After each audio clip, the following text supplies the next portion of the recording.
I think that eating disorders are one of the most misunderstood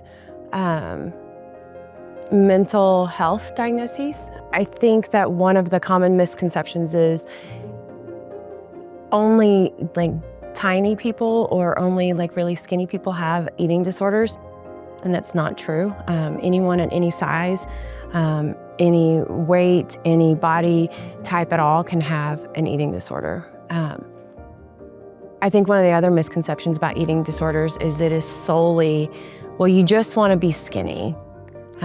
You just want to, look a certain way. And it is so incredibly more diverse than that. Having an eating disorder, it changes the way that you view everything, the way that you see yourself. It's almost like, I've explained it to people before as those funhouse mirrors where you look at the funhouse mirror and you're 17, feet tall, or, you're a foot and a half tall, and, just take up the mirror and that that's not reality, but your brain and your eyes are like, oh my gosh. And then it's kind of hard to work through some of that, because in some ways, sometimes we know it's irrational, but it feels real. The good news is that the recovery of eating disorders is possible. It takes some work, it really does. When we think about eating disorders, anything else that maybe we are addicted to, we can just not use whatever we're addicted to, right? So if it's drugs, well, we can stay away from drugs. We can work on reducing that use. We can work on those things. If it's gambling or something like that, well, okay, I can make steps so that I don't participate in that. I can stay away from those things. When it's food, we have to have food to live.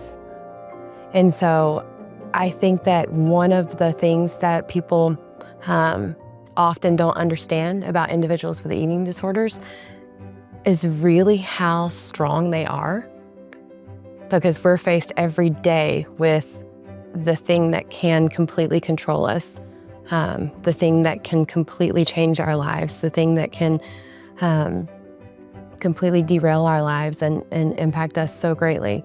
It can become so kind of ingrained in the way that we think about food, and we engage in these activities around food, whether it's not eating or binge eating and eating too much, that sometimes we don't think about how to heal from it and how to recover from it.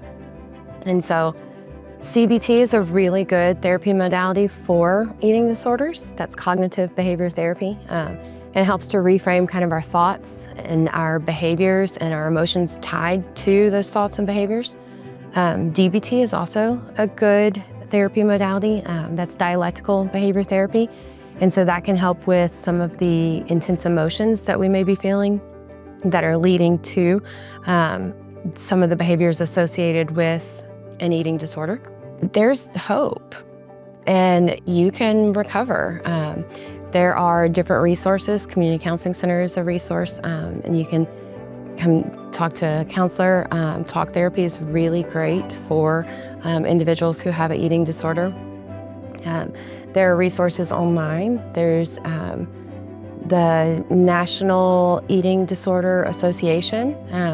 You can go on their website. There's screenings that you can take that kind of show hey, if you're concerned that you may have some disordered eating or disordered thought process around food and things like that, you can take screenings and do those.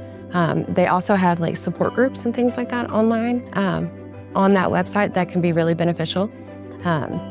So yeah, I think that it's one of the most misunderstood disorders. And I think that also the people that are recovering from it are incredibly strong and incredibly tough.